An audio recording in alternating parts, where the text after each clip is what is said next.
नमस्कार दोस्तों। आज मैं आपको बताने वाला हूं कि बिहार गरीब राज्य क्यों है, किन कारणों से बिहार एक गरीब को पिछड़ा राज्य रह गया, कौन सी ऐसी गलत पॉलिसियां बना दी गई जिसके कारण बिहार को जहां इतना आगे होना चाहिए था उतना पीछे चला गया। ऐसी कौन सी पॉलिसीज रही, इतिहास में ऐसी कौन सी घटनाएं हुई, हमारा ज्योग्राफी क्या रहा, किन कारणों से हम ज्योग्राफिकल रीजन के कारण हम लोग पिछड़े राज्य में आते हैं। ऐसे कौन से पॉलिटिकल जो रीजन है जिनके कारण पिछड़े राज्यों में हमारी गिनती होती है। तो हमारा जो विषय आजकल जो है, जो मेन थीम है, जो मेन थ्योरी से हम बात करेंगे वो है बिहार को लेकर। बिहार क्यों है गरीब पिछड़ा राज्य। सबसे पहले बात करेंगे यहाँ की ज्योग्राफी की, जो यहाँ का भूगोल है वो यहाँ के बिहार के फेवर में है या अगेंस्ट में है। हम शुरुआत करते हैं ज्योग्राफी को लेकर कि बिहार क्यों है गरीब और पिछड़ा राज्य। तो यहाँ की ज्योग्राफी की बात करें ना, तो बिहार एक लैंड लॉक्ड स्टेट है, लगभग चारों ओर से दूसरे राज्य से या देशों से घिरा हुआ है। इसके कारण होता है कि कनेक्टिविटी नहीं मिल पाती है, जो हमारा होना चाहिए, जो हमारा व्यापार होना चाहिए, जो हमारा ट्रेड होना चाहिए दूसरे राज्यों के साथ, जो देशों के साथ, इंटरनेशनल बॉडीज हमारा शेयर नहीं करती है। इसके कारण हम और पिछड़ जाते हैं। इसलिए आप कहते हैं कि ये लैंड लॉक्ड स्टेट जो होता है, लैंड लॉक्ड कंट्री कह लीजिए, वो विशेषकर आपको कहीं भी देखेंगे दुनिया के किसी भी देश की, वो आपको पिछड़ा हुआ ही मिलेगा। यहीं का इसका कारण ये रहा। दूसरा है यहाँ की जो प्राकृतिक है, जो नेचर है, यहाँ के अगेंस्ट में हो जाती है। जैसे यहाँ की बात करेंगे नॉर्थ बिहार और साउथ बिहार को लेकर, तो नॉर्थ और साउथ का जो अंतर हो जाता है बिहार को लेकर, तो इसमें होता है क्या है, साल के 4-5 महीने ये बाढ़ में डूबा रहता है। जैसे कोसी को हम लोग क्या कहते हैं, बिहार का शोक नदी कहते हैं, क्योंकि लगभग जब नदी सावन के महीने में जो होती है, लगभग 4 से 5 महीना कर लीजिए, लगभग यहाँ पे जो हरी फसल जो हो जाती है बर्बाद हो जाती है। यहाँ मजबूरन लोग यहाँ के पलायन करने लग जाते हैं और उनको दूसरे राज्यों में, शहर में शिफ्ट करना पड़ता है। जान माल की क्षति होती है अलग, हजारों करोड़ का रिवेन्यू का, या कर लीजिए जो रिवेन्यू कर लीजिए, इनकम कर लीजिए, संपत्ति कर लीजिए, नुकसान हो जाता है 4 से 5 महीनों में। और वहीं दक्षिण बिहार की बात करें तो दक्षिण में लगभग साल का 5-6 महीना सूखा रहता है। पीछे होने के कारण जो यहाँ का ज्योग्राफी है, वहाँ का जो नेचर है, जो वेदर है, इसके अगेंस्ट में चला जाता है। यहाँ ज़्यादा बाढ़ है, यहाँ सूखा हो जाता है, ड्राउट हो, जैसे हम लोग ड्राउट कहते हैं। ड्राउट हो जाने के कारण ये पीछा चला जाता है, हम और पीछे हो जाते हैं। ये इसका पहला रीजन ज्योग्राफी है। दूसरा यहाँ का इतिहास, हिस्ट्री है। जब देश स्वाधीनता प्राप्त किया 1947 में, तो 1953 में एक पॉलिसी आई थी जिसे आप लोग जानते होंगे, पढ़ते भी होंगे, जिसे कहते हैं फिट पॉलिसी,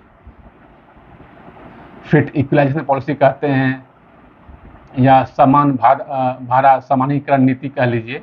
ये नीति वो नीति कह लीजिए जो बिहार के लिए अभिशाप सिद्ध हुआ। ये नीतियाँ कारण अगर नीतियाँ नहीं आती तो बिहार एक अगला राज्य, सुख समृद्ध राज्य होता। इसका जो सबसे नेगेटिव पॉइंट ये कह लीजिए, डिसएडवांटेज आप ये कह लीजिए, जो बिहार के अगेंस्ट में चला गया। ये संपत्ति तो यहाँ की थी, जो नेचुरल जो प्राकृतिक सोर्सेस थे वो बिहार का था, लेकिन यहाँ से जो पलायन करने लग गए अन्य राज्यों में, जैसे महाराष्ट्र हो, गुजरात, गोवा या दक्षिण भारत के जो राज्य हैं, इसका बेनिफिट इसे दिया गया, सरकार ने इसे ये दे दिया। इस नीति के तहत जो प्राकृतिक सोर्सेस थे यहाँ से आप ले गए और इसका समान भाड़ा मिलता था। आपको कहीं भी जाइए आपका जो भाड़ा होगा वो समान मिलता था, प्लस सरकार आपको सब्सिडी भी दिया करती थी इन राज्यों को। इससे हुआ क्या, ज़्यादा से ज़्यादा जो सामान जो नेचुरल सोर्सेस थे इन राज्यों में प्लान करने के लिए चलते चले गए। ये तो पूरा खाली हो गया, चाहे बिहार हो, झारखंड, छत्तीसगढ़ हो, जो वहाँ के जो नेचुरल सोर्सेस थे वो तो खाली होते चले गए। इसका सीधा बेनिफिट मिल गया इन राज्यों को, मिल गया साउथ इंडिया को, मिल गया महाराष्ट्र को, मिल गया, इनको कह लीजिए महाराष्ट्र, गुजरात को मिल गया। क्यों? क्योंकि ये तटीय क्षेत्र हैं, जो कोस्टल रीजन है, इनके पास इंटरनेशनल बॉडी होती है, बाउंड्री होती है, अंतर्राष्ट्रीय सीमाएं होती है। इनके पास समुद्र, जो भी देखेंगे आप, अगर भारत का मैप देखेंगे, इन सब समुद्रीय क्षेत्र में आते हैं, जिसके कारण यहाँ का ट्रेड बढ़ने लग गया, यहाँ की इकोनॉमी बढ़ने लगी, जीडीपी ग्रोथ हुआ, रेवेन्यू बढ़ा, रोजगार बढ़ने लग गया। रही चीज़ जो इनके फेवर में होना चाहिए था, बिहार के फेवर में, वो इनको ना मिल के इन्हें मिलने लग गया। इनकी इकोनॉमी ग्रोथ कर गई, इनकी पर कैपिटा इनकम ग्रोथ कर गई।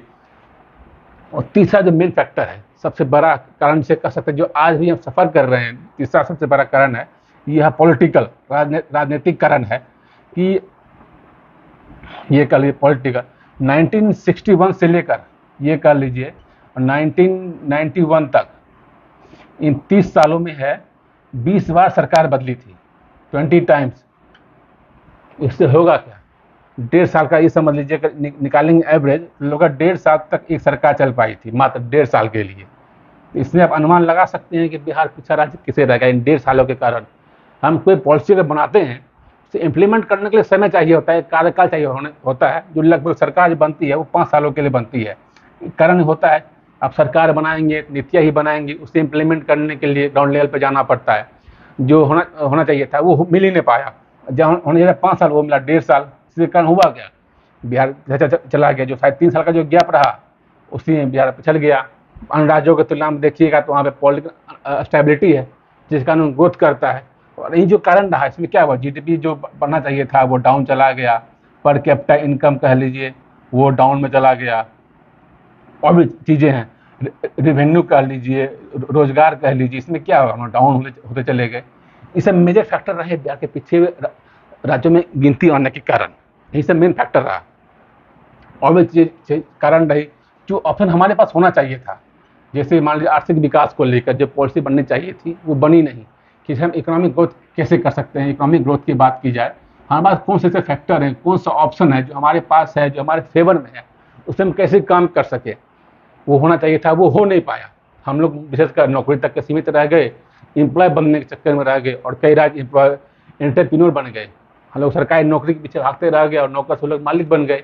उनको होता क्या है, इन राज्यों की बात करेंगे, महाराष्ट्र, गुजरात की, वो देश का 25% जीडीपी अकेले कंट्रीब्यूट करते हैं। देश में जो बड़ा अंतर्राष्ट्रीय सी पोर्ट है उसमें से 5 या 6 क्या कहते हैं सी पोर्ट इन राज्यों में आपको देखने को मिलेगा, महाराष्ट्र गुजरात में ही मिलेगा।